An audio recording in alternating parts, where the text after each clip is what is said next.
I asked my brother what search engine he's using, and even after having heard me talk about it, he says he's still using Google search. So I asked him why he hasn't changed to DuckDuckGo, and he said he likes the search results of Google better. Well, my brother is a typical internet user. Most people think Google search is benign and no one has anything to worry about.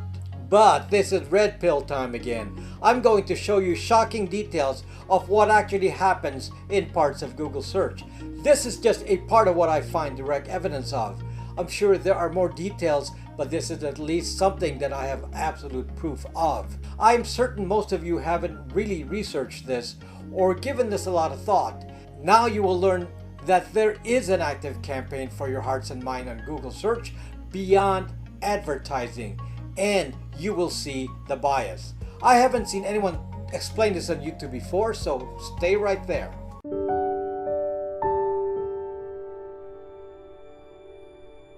I'm on the platform Odyssey.com, and last I looked, I am now the top software tech guy on there. Just for insurance, in case I get deplatformed, please follow me there using the link in the description. I have a VPN service, Bytes VPN, and my company also sells de-Googled phones. These products are made to make your identity disappear on the internet. Your support of our products supports this channel. If you're interested in them, they are on my app BraxMe. The link is in the description.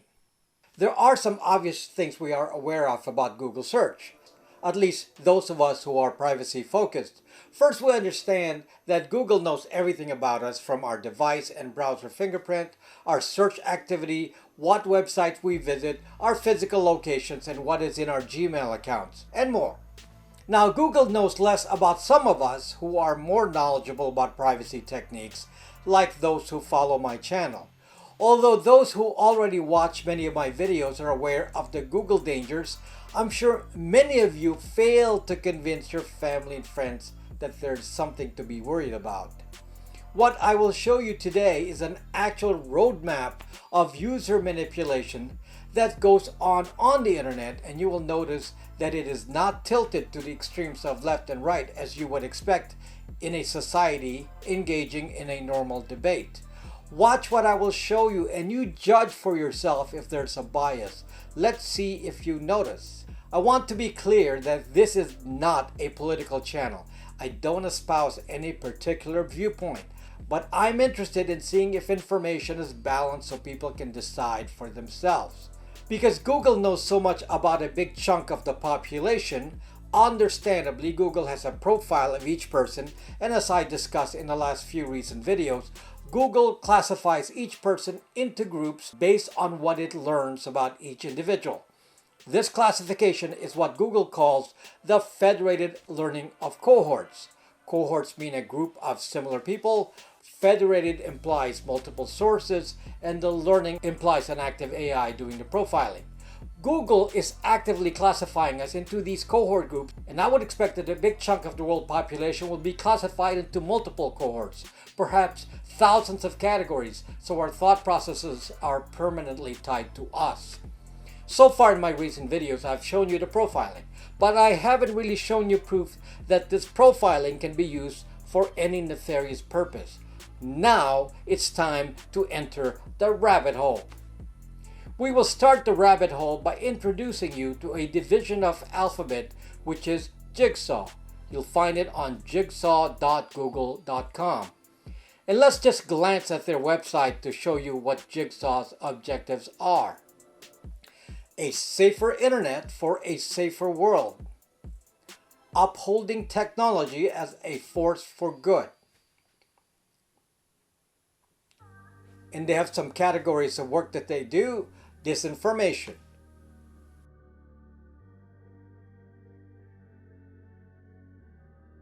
Censorship.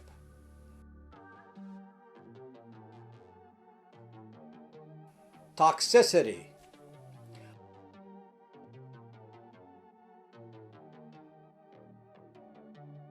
Violent extremism.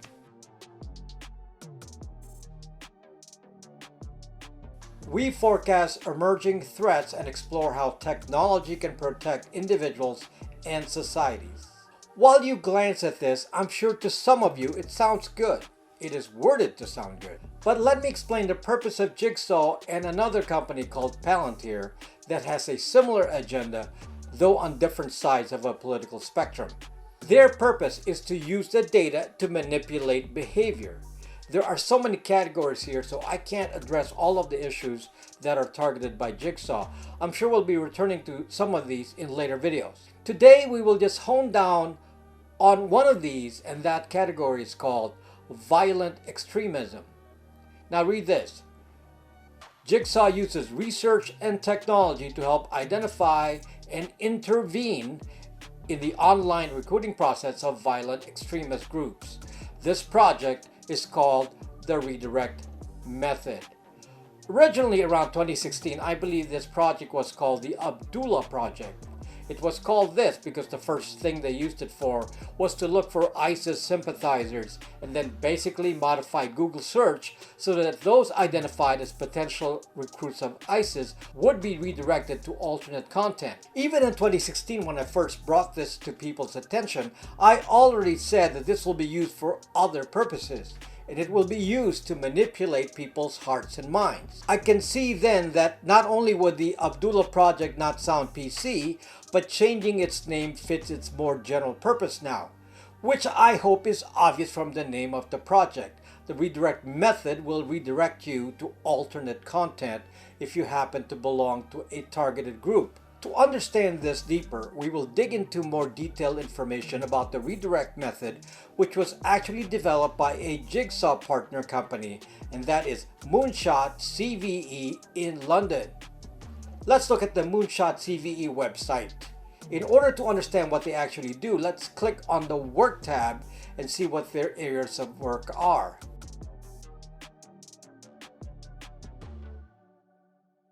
Look at the areas. Find, understand, intervene. Find. Here it should be clear that their intent is to find the particular cohort of people they're concerned about, the target population. In the original iteration of this project, the target were Muslim kids who were attracted to ISIS. Understand. The next phase is to test the behaviors of the target to see how they respond. In marketing, this kind of targeted testing is called a focus group. For example, one of the things that they found was that directly altering the Google search results so only the opposite items are shown is too suspicious. This could cause the targets to not use Google search. What they learned was a more subtle layering of alternative content in the form of ads or different search results, making sure the alternative content is seen on top. Intervene. In this area of Moonshot CVE's work, they then plan out a disinformation campaign specifically made to alter what the specific individuals will see, and it will be different if you belong to the targeted cohort.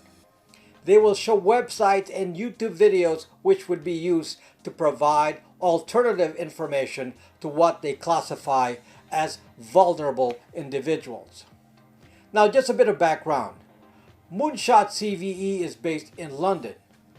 One of the details revealed by Snowden was that the internet was changed for certain targeted Islamic groups in London. Without knowing any more details, one can assume that there's a connection here between what Moonshot CVE did and what the four-letter intelligence community did in the UK, which I'm sure was at the behest of the three-letter agency in the US. In any case, targeting ISIS sympathizers sounds like a lofty goal, and that's how all this starts. The problem is that once you give someone a toolkit, it can be used for many different purposes. So now, let's dig deeper into what the redirect method has been used for since the Abdullah Project. How you see what I'm going to show you will depend on your political side. If you happen to like what Moonshot CVE is doing, then you will likely not find anything wrong. And I understand, since 50% of the population will agree with them and 50% will disagree. But I invite you to observe if there's a bias, which is what I'm focusing on. Going back to the Moonshot CVE website, let's click on the tab that says Resources. I'm going to let you read the headings of each project by yourself, but just look at each of the tags on top. Look at the dates too. I'll skip the ones that are just media reports. Canada redirect, final report. Violent far right, North America, search engines. Domestic violent extremist mobilization in the United States, conspiracy theories, North America, search engines. White nationalist and far right search traffic in Ireland, violent far right, Europe, search engines. Mapping COVID-19 disinformation in Brazil, myths, disinformation, South America, search engines. From shitposting to sedition, 2020 US elections report, conspiracy theories, North America, 4chan. Facebook redirect program, moonshot evaluation, hate speech, Australasia, Facebook. COVID-19 and domestic violence in London, gender-based violence, Europe, search engines. Malign creativity, how gender, sex, and lies are weaponized against women online, gender-based violence, global, 4chan. Indonesia, social grievances and violent extremism, violent jihadism, Asia, search engines. Tracking far-right extremist searches in Bosnia and Herzegovina, violent far-right, Europe, search engines. COVID-19, increase in far-right searches in Canada, violent far-right, North America, search engines. Incels, a guide to symbols and terminology, violent misogyny, global, forums. COVID-19, the 5G coronavirus conspiracy on Instagram and Twitter. Conspiracy theories, global, Instagram. COVID-19, conspiracy theories, hate speech and incitements to violence on Twitter. Conspiracy theories, global, Twitter. Searches for white supremacist content are increasing. Violent far-right, North America, search engines. Searching for hate in America, violent far-right, North America, search engines. Skipping some here that are just media reports. I've highlighted the standout ones.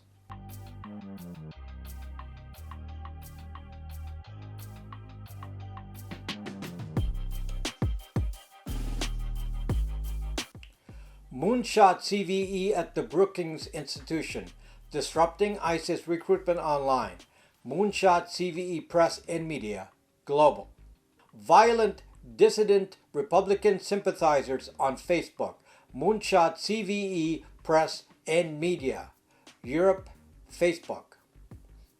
Now, just so we can check if there's meat in this project, let's actually click on one of these to find out. Let's click on Domestic Violent Extremist Mobilization in the United States. You will see here that they have data by state. So we'll select a state that's biased more to the right. In this case, I'll select Texas.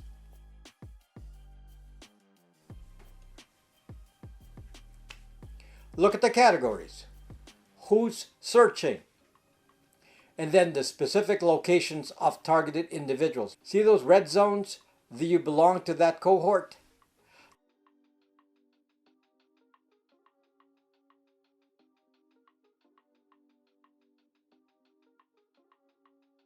Now look at the categories of information that would classify you in this particular cohort. This data shows the targeted individuals and search terms.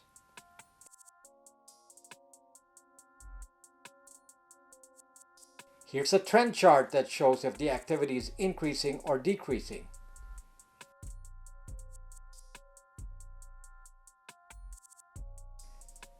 What we don't see is how information was then implemented in the intervention part of the project. I presume that much of what can be found on Google search would have been modified. And this was done in conjunction with Twitter and Facebook as well, as revealed in the other projects. So there would have been a mass effort to suppress and alter information to fit the agenda of the big tech players here. Now, I'm not here to judge if Jigsaw, Moonshot CVE, Google, Facebook, and Twitter are right in their classification of what they refer to as conspiracy theories. Nor am I here to judge what is disinformation or an honest belief by one side or the other.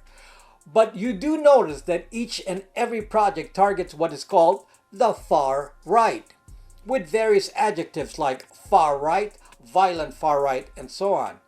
However, there seems to be a complete absence of far left or anything left. Are they saying that there is no threat from the far left? It would seem to me, as a person looking for balance, that there should be projects targeting those pushing communism, socialism, leftist violence, or any ideology that pushes for a non-democratic agenda. It would seem to me, just from watching what has happened in the past year in the various riots, that violence occurs from extremes to the left as well as the right. Yet there seems to be a total absence of focus of that as a concern on one side. In fact, it is my guess that the reason the far right is agitated is that they see that the targeting is specific to one side. This, my friends, is the outline of the problem. Someone is given a toolkit by having a ton of information about each of us and the ability for them to find us, understand us, and intervene. But it depends on whose hands you give this toolkit. In this case, the toolkit was handed to Big Tech, which apparently has their own agenda, which a big chunk of the population disagrees with. Moonshot CVE is partnered with Google, Facebook, and Twitter, in case you're wondering.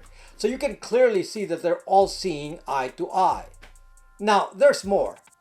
This is just one tiny slice of information about the Redirect project. There are plenty of other projects and I will delve into them in the future.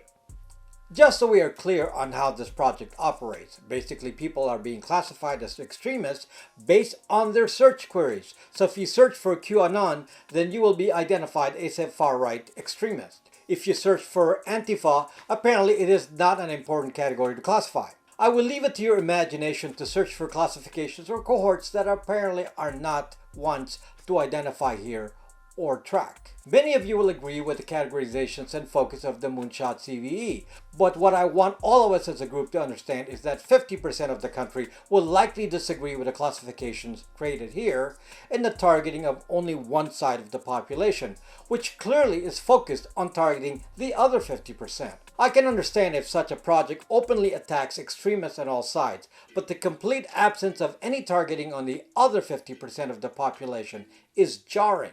One of the buzzwords I've seen both here in Jigsaw and Moonshot is the use of the term far right, misdisinformation as it pertains to the right, conspiracy theories of the right with no matching terminology for the left. And it is really disturbing because one of the ways to minimize the words of anyone, including me, is to call me a tinfoil hat. Based on what I see here, I would assume that the thinking of Big Tech and their cohorts like Moonshot CVE is that there's no reason for those in the 50% of the population to be concerned about anything since the other 50% has decided what's right. No pun intended. This, my friends, is the problem. It appears to me that closing down debate on social media and biasing information to only one side is what's causing even more extreme responses. These responses would have been moderated by debate, equal and fair debate, and the majority of the people in the middle will have no problem identifying the fringe extremes on both sides without Big Tech trying to teach us. This is a new world, folks. I don't know where we are headed, but it's not looking good. Like I said earlier, this is just one little slice of the project with Google's search engine. Let me tell you how to protect yourself from being classified by the Redirect project, folks. Do what I teach. Dedicate Chrome to Google only. Leave it with Google search and search for happy things and things that Google likes. Then have another browser and never log in or go to any Google property on that browser. And that's where you do your real searches and search using DuckDuckGo as your search engine. If you want to do search on Google or YouTube without logging in, use a third browser like Brave. This technique is called browser isolation and it is very effective. Do the same on your phone. Let's deprive them of information. By not being classified in a cohort, you will likely get a more balanced view of events and not be part of a targeted group. Thank you to my Patreon supporters and the people who buy my products. Make sure to join the community on my app BraxMe, where we can talk about privacy without being observed by big tech. Please, I ask you to hit that subscribe button and share this video. My visibility on YouTube allows me to spread my message, and your help is appreciated. See you later.